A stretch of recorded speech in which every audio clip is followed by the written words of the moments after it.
brighten up those dark mornings. Wheeler, Ollie, and Lecter. Mornings at the Cabin.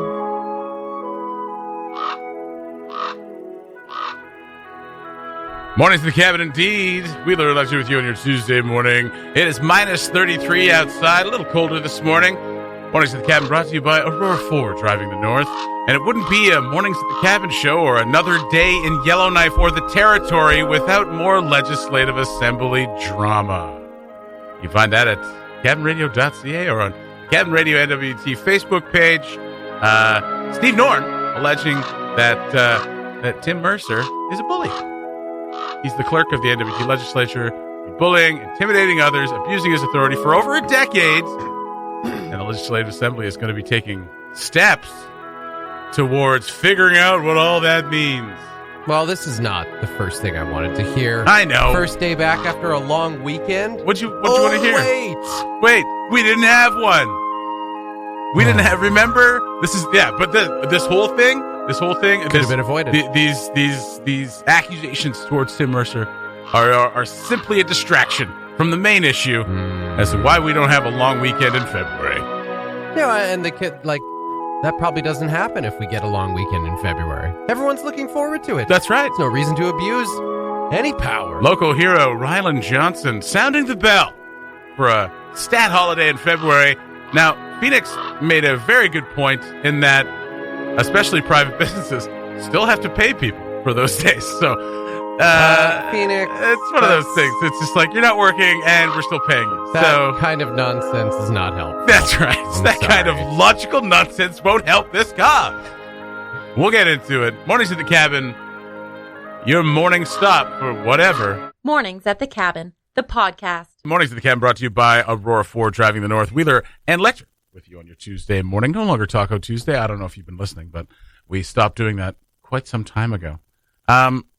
Yesterday, the entire city was wrapped with the fact that there was a lynx or a bobcat. It's been identified as either. I think it's a lynx. It's been identified as who cares. It's a wild cat roaming the city. Frame Lake Trail area. It was later seen. Apparently, someone posted this last night that it attacked a dog on Tin Can Hill. Oh, really? As well. So ENR obviously was notified of that. So, I mean, it's unfortunate that you see that a wild animal is made its way into the city. And, obviously we see coyotes from time to time, and we see foxes. Foxes are less of a problem. Wildcats are a little bit bigger and can attack, dogs of a similar size or smaller, or people. Mm-hmm. It's pretty bold for a cat like that to come into the city. Maybe just walk right down the main drag. Maybe very hungry. Councilor Julian Morse, though not an expert, I imagine, but I won't posit him his one, posted that maybe rabbit populations are dwindling or scarce, or or maybe this particular lynx is a terrible hunter. It's like, I can't figure out this rabbit thing. Yeah, I'm gonna go into town. Well, maybe you just needed to visit the city. That's right. Got a few things to pick up. So a lot of people spotting it all over the city, is obviously having a time, just getting all over the place. Frame Lake Trail, Tin Can, Borden, everywhere. So, keep an eye out. No word on whether or not it's been caught, but this was posted by Chantel last night on Yellowknife Lost and Found. Anyone living in the Copper Sky Apartments area, Tin Can Hill area, please be careful. A lynx came after my sister and her 3 dogs and pounced on one of them. She doesn't indicate which. She was able to pin the lynx down while her boyfriend left the area with the dogs. But he's out there and not afraid of people. ENR has been contacted. Thank you, Chantel. So Chantel's sister just was pounced. Put this lynx down for the 3 count? Yeah, I guess. Just wham. I mean, they're small. They're fierce, but I mean, you could, we outweigh them by a bunch, so you could probably get a hold of one. Yeah. If you got a hold of one, I mean, you'd just be risking I hope she's okay. A lot of scratches. Yeah. Stuff. Yeah, I hope she's all right. And the boyfriend's like, I'm going to get out of here. But good for them. Good for them for pinning it down, getting their dogs to a safe area, and contacting ENR. Thank you very much for that. And, but yeah, it was seen all over the place. A lot of pictures shared all over Facebook. A lot of pictures shared on us. Yeah. But, Trevor posts under our story, that's the one that attacked me and my dog team, and you can notice the boot marks on the side of his ribs. Okay. Well. So this cat's seen some this cat's some getting stuff around already. Well, this cat's very bold and obviously either very kidding. hungry or Oh, here's another comment about the rabbit populations. They may be hungry. The rabbit's population seems to be down. So that's another person saying that the rabbit population may have something to do with this lynx getting through town and making the round. I'm kind of wondering about the rest of this Chantel story.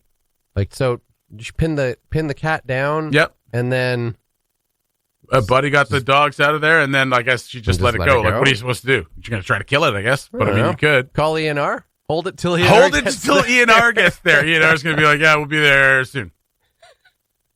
You know, probably try to live trap it. But I mean, if it's attacking things, then you might have to destroy the animal. But I mean, it's just doing what it's doing. Like, it's hungry, so it's going to go after something. Yeah. Right? Try to relocate it. Maybe give it some rabbit meat and relocate it somewhere. Yeah. But obviously, it's a little off-putting. I mean, it's for the first little while yesterday, people were posting it and it was just like, oh, this is pretty cool. Look at this lynx. Be careful out there, but this is kind of cool. And then you see the stories like, well, it actually attacked a dog. It's like, oh, okay, well, maybe we need to do something about this. You know, what can you do? We knew that was coming. That's right. Yeah. It's going to attack a dog. Attack a couple dogs. That's right. That's a night out in the city. That's a night out in the city. That's true.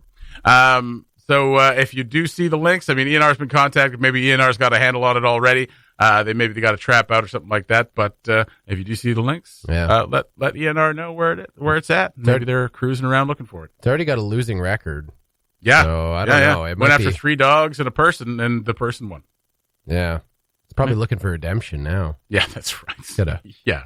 Lynx versus Lynx at Tin Can Hill. Redemption. Clear its good name. That's right. It's gonna go heal the baby face. Came in with a fierce reputation, and now it's just like been defeated once. Now it's just a kitty. Yeah, now it's just a little kitty prowling around. Keep an eye out for the lynx and let us know if you see it, and let ENR know, more importantly. Cabin Radio's Morning Show Podcast. All the best chat, none of the embarrassing mistakes. Ollie taking the morning off. I think he had a late soccer game last night or something, but he's in a little late, so we don't have him to explain exactly what's going on. But Lecter and I are going to give it a shot, and we both read the article this time. Well, you skimmed it? I read most of it. MLA Steve Norn on Monday became the latest individual to allege Tim Mercer, the clerk of the Legislative Assembly, of abuse of authority and intimidating others. This is just on the heels of last week's disgusting comments between Katrina Knockleby and Julie Green. And I mean, this has been kind of the theme since this government took over about a year and a half ago, a year and 3 months ago, November 2019. And there's been a lot of infighting, a lot of brouhaha, if you will. But Steve Norn, Donnybrooks, there's a couple of Donnybrooks. And a couple of physical altercations, apparently. But apparently is bringing forth his own concerns and complaints of others that Tim Mercer over the past 14 years has bullied, demeaned, and terrorized his subordinates, and even threatened the well-being of elected members. Not threatened personally, but like the atmosphere that he's created. I shouldn't misquote. Right. That sounds bad. But the atmosphere is created. He has used his power and influence over the years to bully, demean, and terrorize his subordinates, even threaten the well-being of elected members. So more drama from the Legislative Assembly. Why can't every day just be Rylan Johnson saying, hey, guys, you guys want Pizza Fridays? I'm going to do it. You guys want a holiday? Let's do it. Like, why can't it just be that? I don't know. It would be nice. This is obviously a very serious story, and I mean, Lecter and I are not the ones to pick it apart. This is where we need Ollie to do it. But I mean, Ollie, I feel like if we had Ollie here, there'd be some exasperated kind of like, it's just this is serious. It's just that it's another thing. Well, we always bring him in for the fun topics. That's right. The fun topics like abuse of authority and bullying. Yeah. Norn's statement follows an NSL report in which the chief electoral officer, Nicole Latour, alleged harassment by Mercer, and a CBC report in which the committee advisor was said to have described a corporate culture of intimidation, ostracization. Damn it. One more time. No, just intimidation and fear. No ostracization, just fear.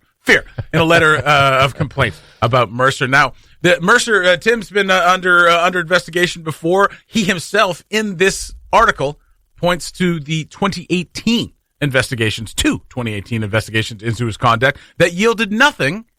And he is kind of pointing to disgruntled employees in this case.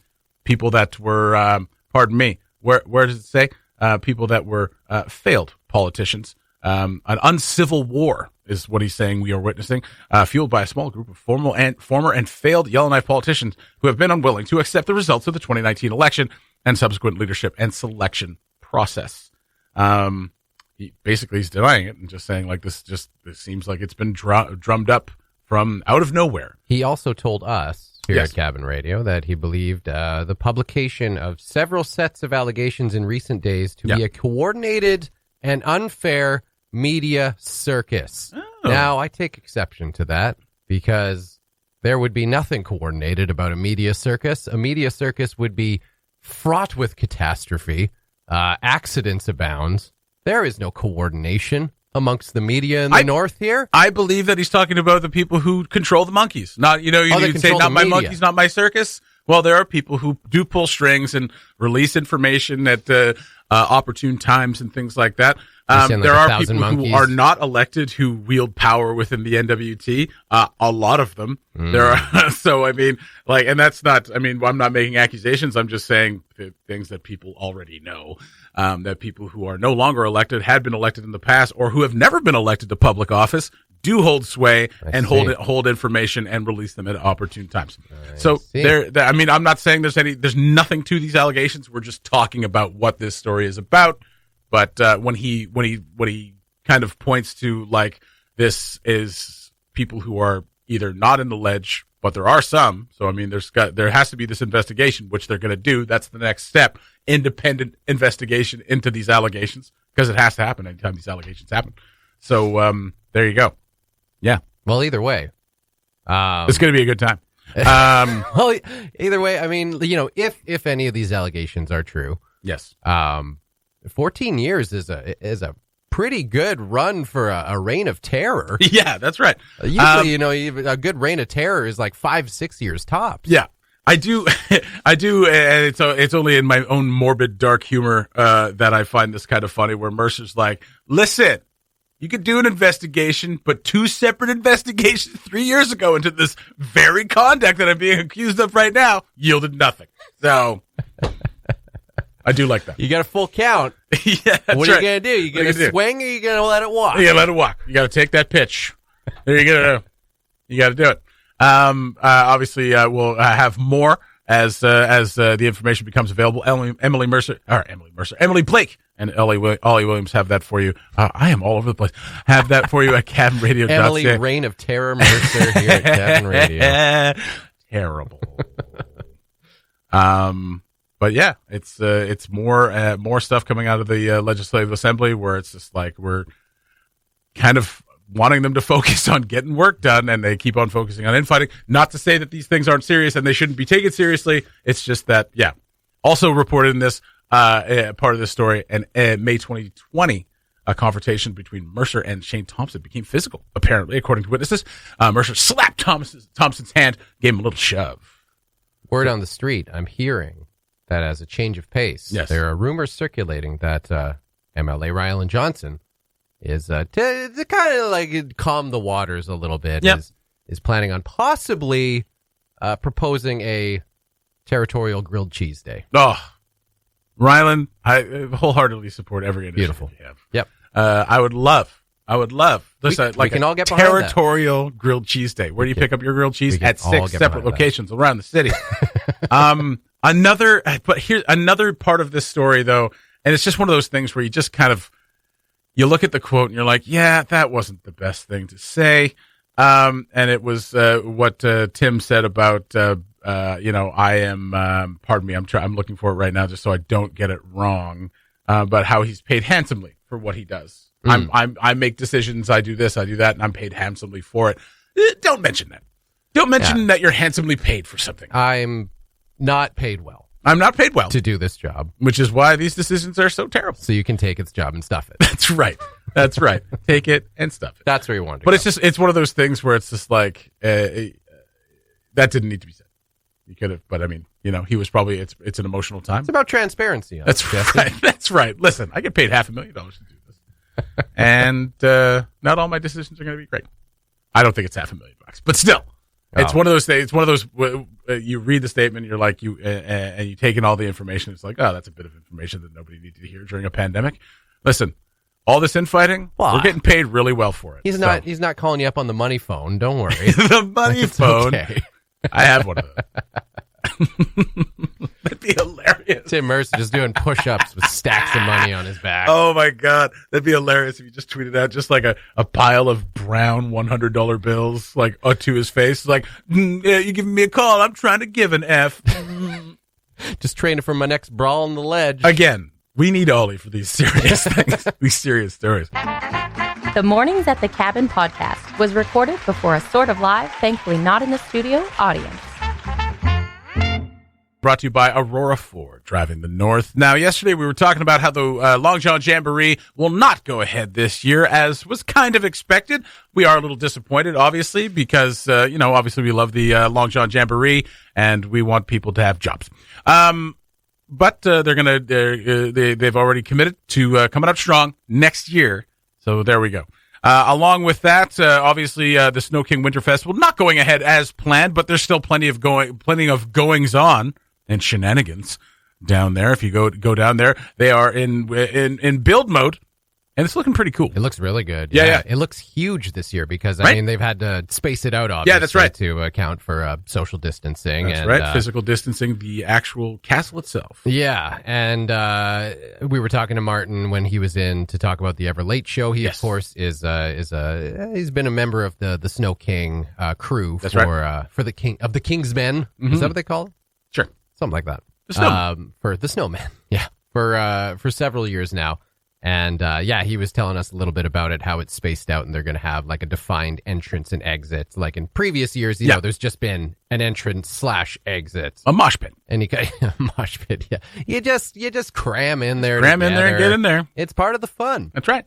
But yeah, this year, obviously, that is not going to fly. So, a little bit of a different design this year. But yeah, the end result is that it looks like even more sprawling than it has in the past. Like, it looks massive. It looks amazing. Which is awesome. So kudos to all the hard workers in the Snow Buddies, the Snowmen, the Kingsmen, all the people building the Snow King, not castle. Well, I think they were originally going to go with like a snow garden this year. Snow garden. I think it's just expanded. It just looks like a castle again. Absolutely. And along with that, they've got some reverse raffle going on. The Bonanza is back. Snow Buddy's incredibly popular reverse raffle is on sale starting. Well, it started a couple days ago on Valentine's Day. 500 tickets at $50 a piece.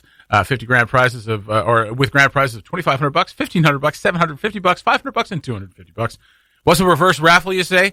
Each day for 20 days, starting on March 2nd till the 25th, tickets will be drawn and eliminated. Did they steal this idea from us, or did we steal it from them? Because this is how we announce our winners. We pick 2 losers, and then we pick the winner. Sometimes we pick 4 people who don't win. Yeah. The draws will be posted daily on Facebook for you to agonize over whether you're out or still in. Sales will be online only this year. Go to rafflebox.ca to get yours quick. City of Yellowknife, license number 900.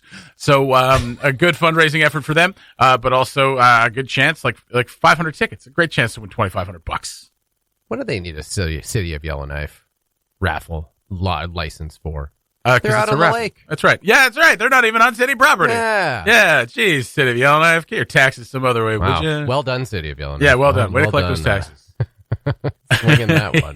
You can also become a Snow Buddy sponsor by going email marketing at snowking.ca for as little as $250. There you go. And they are looking for volunteers as well. Can't help festivals like this can't happen without a team of dedicated, welcoming volunteers. Contact admin at snowking.ca.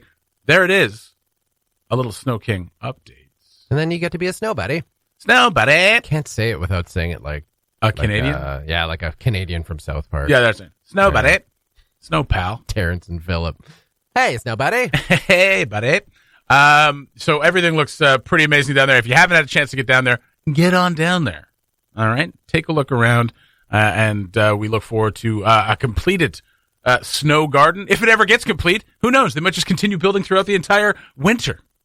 Right? Nothing else to do. Leave it up till May, yeah, so those people can visit and see it during the springtime.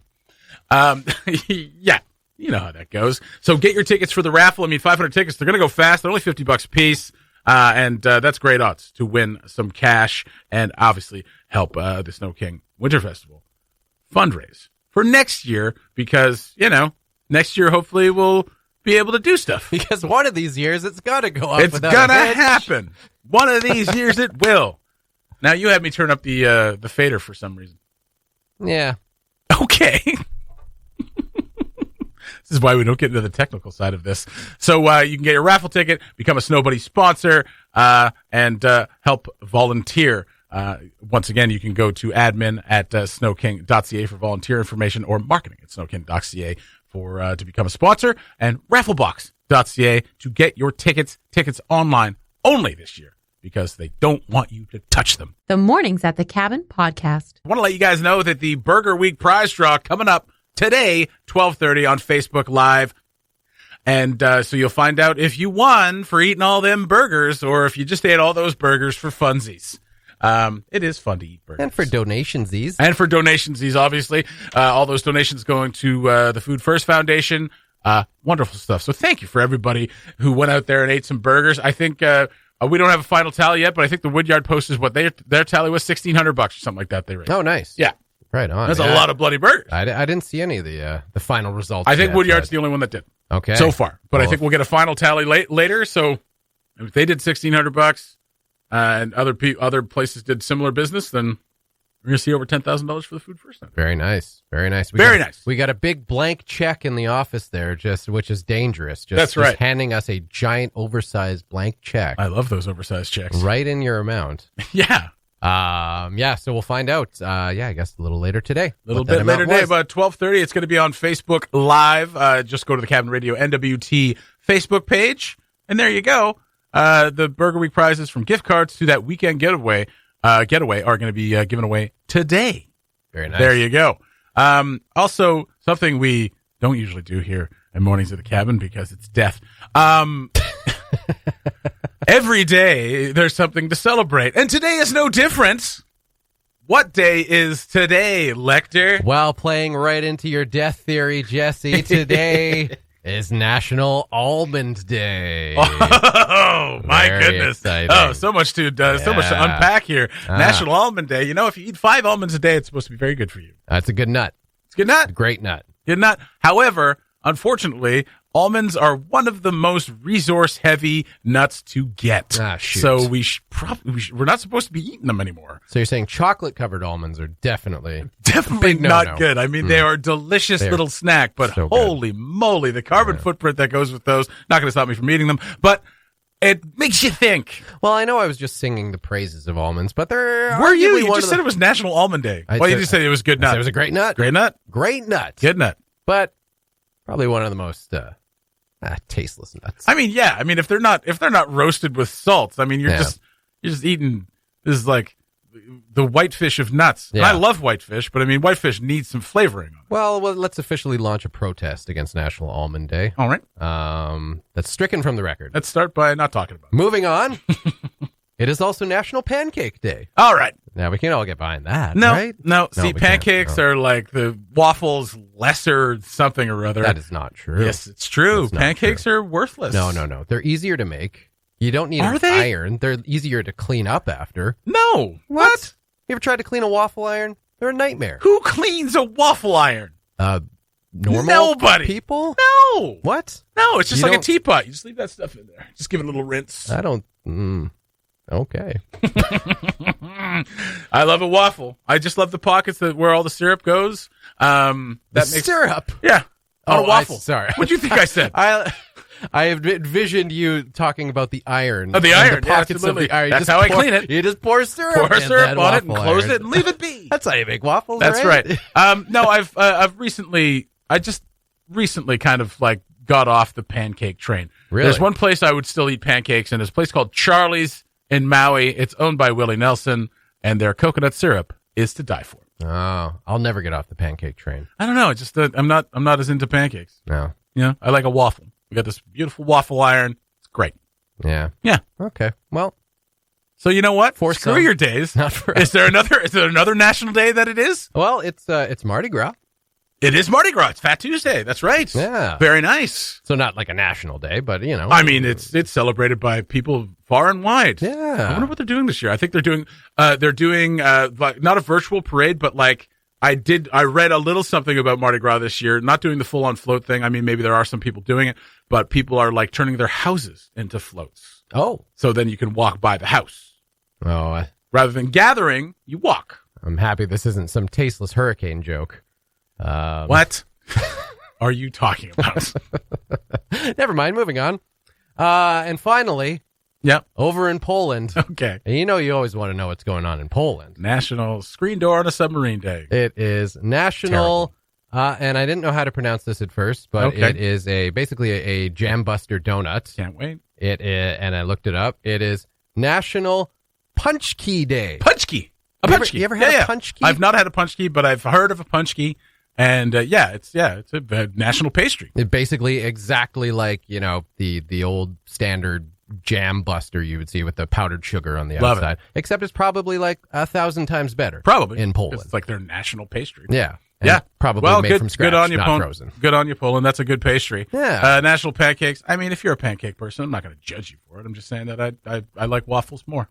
I wish it was National Waffle Day. Go have a punch key instead. I'm sure there is a National Waffle Day. So that's right. It doesn't have to be one or the other, Jeff. And for almonds, we all like an almond, but and the almond milk and all that stuff. I don't like almond milk, but I don't know. Brothers. Just it's one of those things. Read up on the how much energy and water and everything that is consumed to make almonds. It's pretty gross. Or don't. I mean, if you carry on with your day. Absolutely, just carry on with your day as if nothing's going on. That's fine. This is why we don't do these national days, because I'm just going to be like, nope, not celebrating that. Was that death? That wasn't too bad. That's going to do it for today. Burger Week prize draw 12:30 today on the Facebook page, Cabin Radio NWT. It's on Facebook Live. We'll be there for you to announce who gets that weekend getaway and who gets those gift cards for eating all them burgers. Thank you, everybody who participated, all the restaurants who participated, and everybody who went out and bought a burger. You ate for a good cause. Well done. All right. We'll talk to you guys tomorrow. Have yourselves a wonderful day. Bye-bye. Thanks for listening. Check out more from the show at cabinradio.ca and by following the Mornings at the Cabin Facebook page.